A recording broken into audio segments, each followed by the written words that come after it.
Hello there, everybody. It's Robin. I am on YouTube. I'm so excited.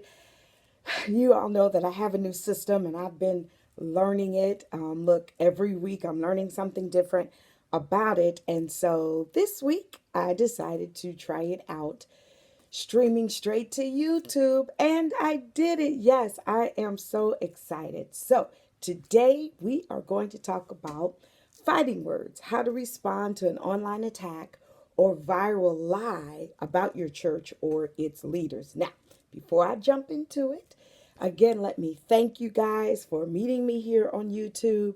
And I want you to subscribe, hit the little bell so that when I go live, you'll get the notification that your favorite online coach is live. So for those that are watching, this might be your first time or you haven't hung out with me in a while, let me just bring you up to speed as to who I am and what I have going on. So I'm Robin Ware and I'm a church consultant.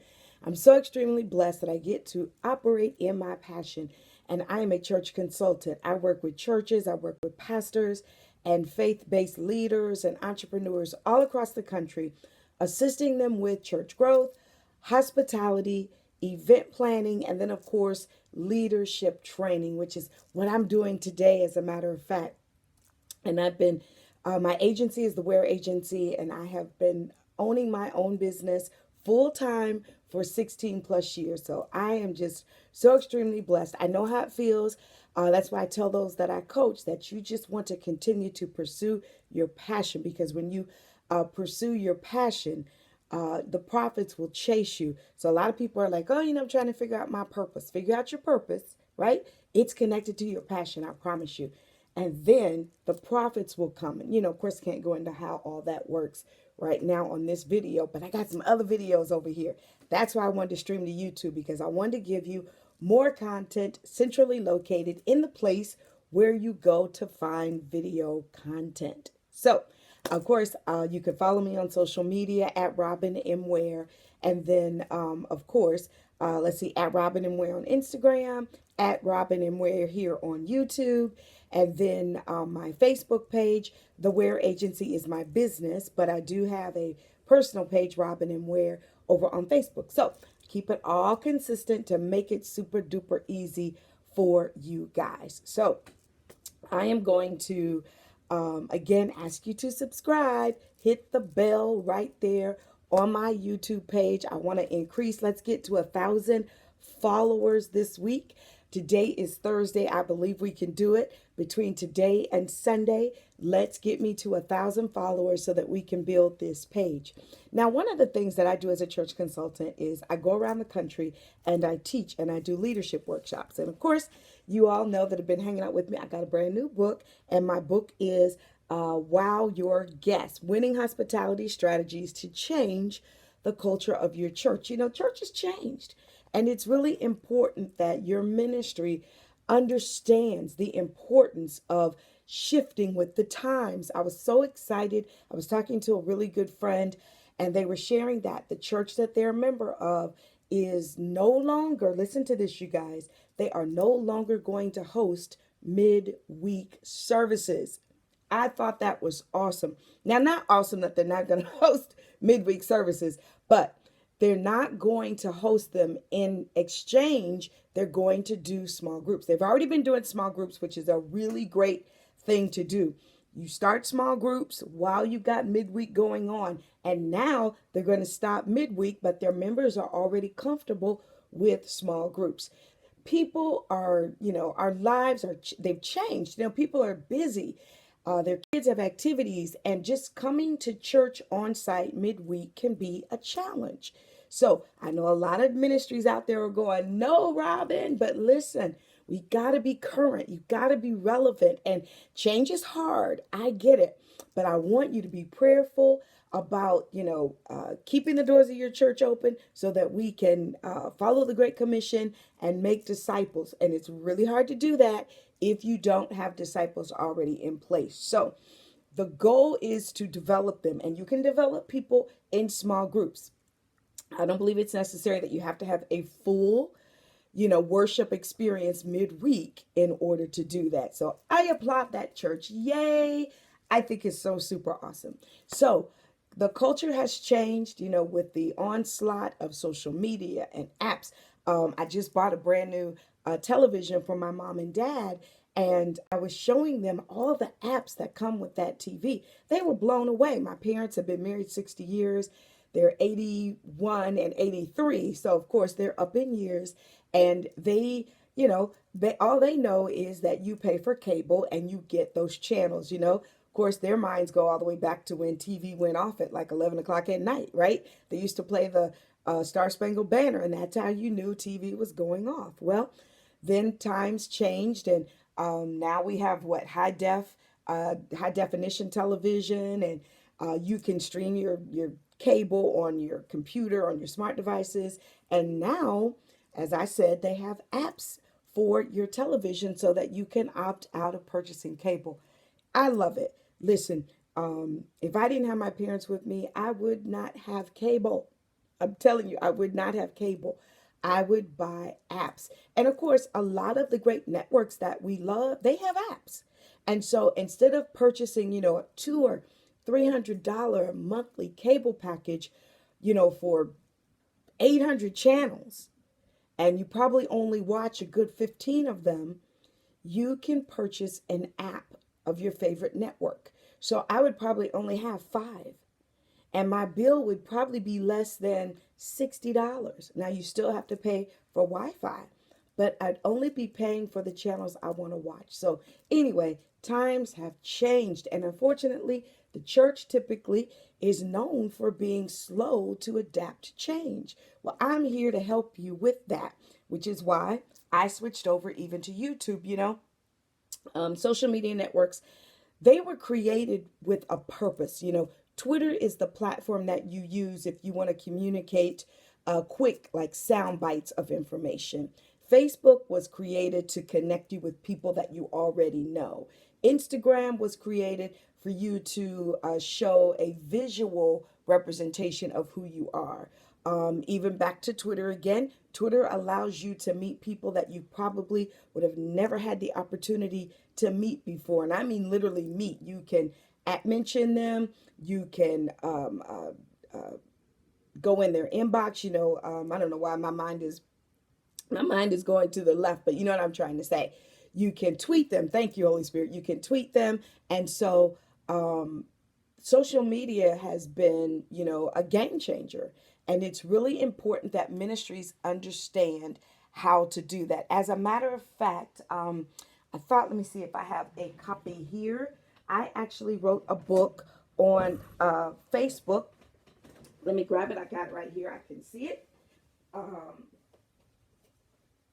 wrote a book teaching ministries how to use Facebook. Literally, Facebook shouldn't be a place where you just go to put your church announcements. Let's just be honest about it. People don't listen to church announcements in church. So if you put all your church announcements on your Facebook page, if that's all the content that's on there, then the odds are that your Facebook page isn't relevant and people aren't going to follow it. So I put together what I call the ultimate Facebook manual for churches. And in this, I teach ministries how to use it to engage with not only their congregation, but also how to use the different pieces, the components that Facebook offers. My go-to favorites right now are Facebook events, and then of course Facebook groups. Really, Facebook groups is first, and then Facebook events, and then Facebook ads. And as I work with churches, I help them use those three things to really make Facebook work for them. That's why you can do small groups, because you can coordinate it through Facebook groups. So I don't want to go off on that tangent, because see, I love it, right? It's my passion, and I could just talk you all the way through it. But if you want to grow a church, you do not have to worry about, don't stay focused on, oh, we need this big, beautiful campus. Not even that you need a big, beautiful sanctuary. You need a clean sanctuary. Your services need to be excellent, but people don't come back because of that. People come back because of the relationships. And that's what Facebook is. Facebook is a major tool that allows for relationships. All right. Facebook was created, as I said, to connect people through relationships. So I want to talk about the software even that I'm using. You all know I told you that it's Switcher Studio and it does so much. And I had been wanting to do a picture in picture option, and that's what this is that I'm doing with you all right now. So you can see my computer screen, yay, as well as my it's actually using the FaceTime option from my computer. And so that's the image of me that you're seeing. Now, if I had my other camera set up, you could actually see me in my studio. I'll have to do that next time. But anyway, I was just trying to make sure that I got this down right before I was, doing team too much. All right. So, oh, I can do it. Actually, you guys, hold on. Let me see if I can get this going. And it looks like I can. All right, so here we go. Yep, so now you see me here in my office, and I'm going to show you guys. See, there's my computer that I'm using, and you see the green light on my computer. That's the FaceTime button that is showing my actual image in the picture in picture. I love it. I love it. I love it. I love it. I love it. So let me go back to my screen. All right, and then there, now I'm back. So thank you guys for being patient with me and going along this journey with me. So let's talk about it. Fighting words, how to respond to an online attack or viral lie about your church or its leaders. All right. Oh, you know what, you guys? I forgot to do one thing. Let me just put this out there. For those of you that want to get on my email list, and I hope that's all of you, yes, you can text my last name, which is WARE, to the number 22828. Again, 22828. You see that there on the bottom of the screen.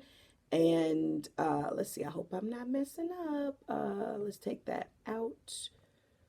Okay, so text my last name, WARE, to the number 22828, and that is how you can receive notifications from me. You'll get my emails, you'll get specials, you'll get product specials, you'll get training notifications, all of that. So I don't want you to miss out, so make sure you do that.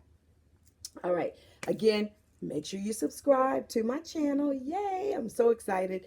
I'm building my YouTube content, building my page with great content so that you guys, when you're looking for great content, you will find it all in one place. So today we're going to talk about fighting words, how to respond to an online attack or viral lie about your church or its leaders. So give me some love, like the video if you're excited about what I'm about to share.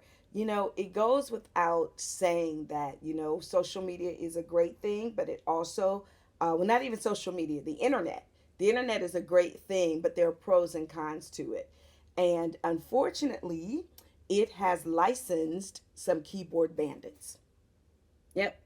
It has licensed some keyboard bandits, meaning people that say things that are mean, people that say things that often aren't true, or people that, with purpose and intent, they are maliciously bending the truth.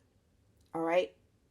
So um, they they don't pause. It's so crazy to me that they will go on social media and they will they'll use the internet to set up social media accounts, and then they will attack people. And so we in the church, the body of Christ, are known, oh my gosh, for being the target of many, many, many people, right? And so when that happens, we're still held accountable for how we respond, right? Just because people attack us and they do it maliciously, they do it with, ill will, it doesn't mean that's how we have to respond. And so I want to still make God happy. I want to make God smile. And so everything that I do, I'm not perfect, but I do try to be intentional with my thought process as to how he would be pleased with my response. So that's what we're going to talk about on today. So go ahead, put your notes in the comment section. And as a matter of fact, I am going to meet you over here on YouTube so that I can see what the comments are and respond. All right. All right, let me see who. Oops, sorry guys. Let me turn down my sound there. There we go. All right, good. So add your comments, any questions that you may have. So here we go. It is important that you check your emotions at the door. All right? Check your emotions at the door. I know a lot of us, we love our churches, we love our leaders, and when they're attacked, we want to just, fight. We know that the enemy comes to kill, steal, and destroy. So we have to make sure that we're not responding from an emotional standpoint. When typically things are going really well, the enemy's not happy about that. And so the enemy is going to come after you. The enemy is going to attack. The enemy is going to use people that you just couldn't believe would be a part of that. But regardless of what his tactics are, you have to make sure that you check your emotions at the door. You want to make sure that cooler heads prevail. Everybody type that in the comment box. Cooler heads prevail. That way you can think with clarity, and then you can make sure that you can hear. You're able to balance out your thoughts, and you don't want to do or say anything that you would regret. So check your emotions at the door. Number two is to seek wise counsel from a team. Pull together people that understand media. Pull together a team that understands, counseling or the psychology, the way that people think. Pull together someone that represents legal, someone that understands how the law works. Maybe they are a law officer, an officer of the law, or they're an attorney, that they're part of your ministry. Put those type of people on your team that can give you wise counsel. They're going to advise you, they're going to think with the end in mind. They're not going to advise you to respond now and not think about repercussions. What could happen down the road if you do A. No, you want to think about A, B, C, and even D if necessary, right? Four different scenarios that you could possibly pursue in order to manage what's going on. Now, I'm talking about those of us that are, part of churches or ministries where our leaders are being attacked. If if you're not invited, if you're not on the inside or whatever, you can share this part of the teaching with your leadership so that they will be advised as to how to move forward. But it's important that you understand how this works. The third thing is to create a response strategy. It's really important. How are we going to respond? Are we going to do an email blast? Are we going to send out a tweet? Are we going to post it, on Facebook? Are we going to issue a a downright, what am I trying to say, a press release? We're going to write out an official press release. Or we're going to take it to the top and we're going to host a press conference. So decide what the response strategy should be. And then select an authorized voice. I cannot say this enough. It's important that you have someone that can represent the ministry, that has a great command of the King's English. They understand press and the media. They do not melt under pressure. Anytime you put someone out there on the front line, they are the first ones to get hit. And so you want to make sure that that person can take it. Now, again, if somebody's attacking your church or your leaders, it is not for you to respond. It is for you to maybe repost or retweet what the authorized voice is saying. But it's not for you to decide on your own that I am going to, create the narrative and put it out there on behalf of the ministry. That's not how this works. So your support comes in posting and sending out whatever the authorized voice has done. That's my number one answer for you, besides praying, of course, is to just support what the authorized voice is putting out. As I said, the team should come together and be wise counsel. So I want you to know, as a member of that ministry, that in doing that, they have thought through the scenarios. And so they don't need for you to go rogue and kind of do your own thing, particularly if you are someone that carries influence in the church. you're an officer, you're a ministry leader, you are someone that's very visible. Because what's going to happen, the audience that you influence, they're going to think that you're the authorized voice. All right. So you want to make sure that you are in order. Our God is not a God of chaos, He's a God of order.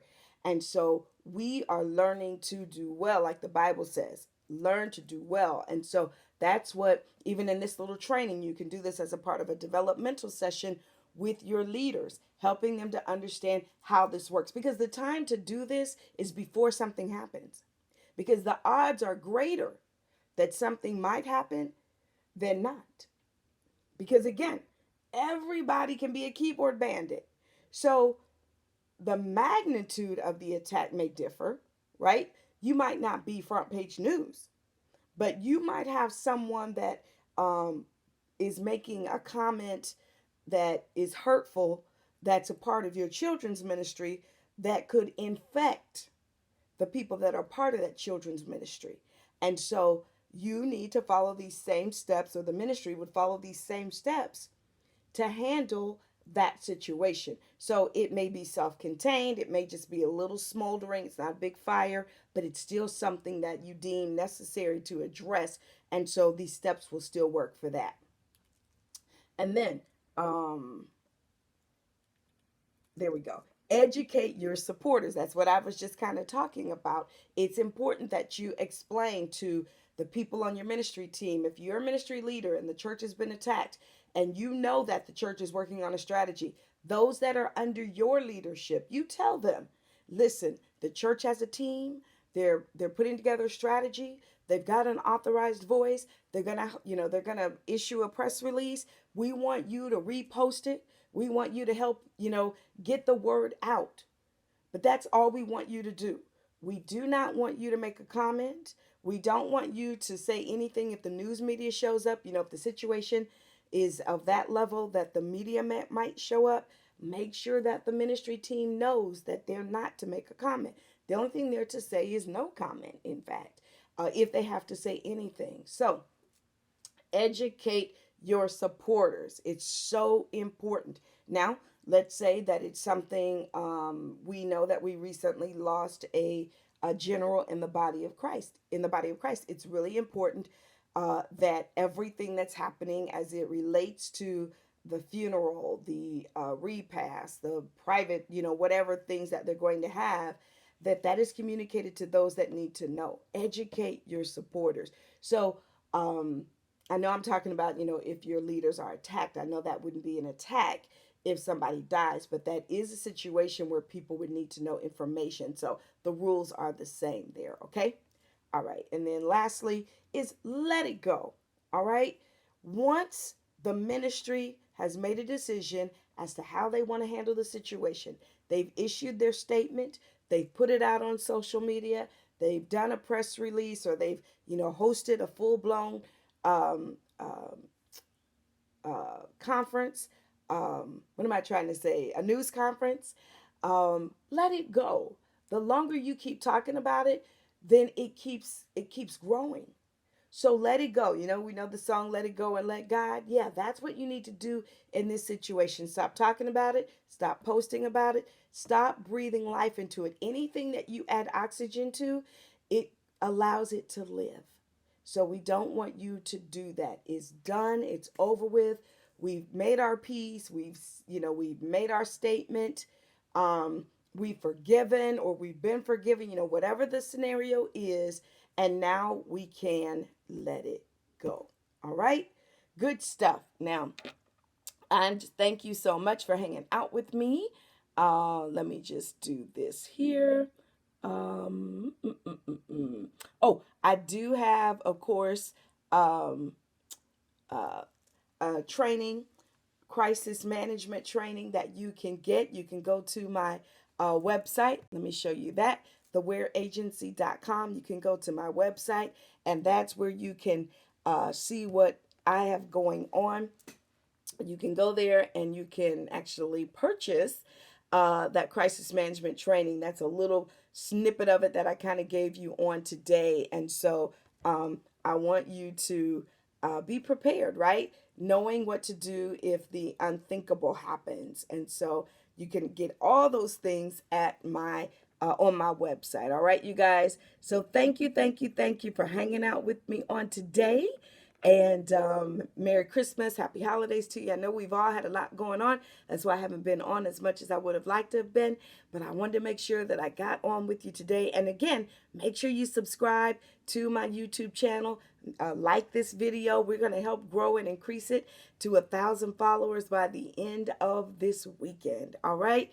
Thank you guys so much. Again, make sure that you have signed up for my email list. It's really simple to do. All you have to do is text my last name, WARE, to the number 22828 and follow the prompts. All right. God bless you. Bye bye.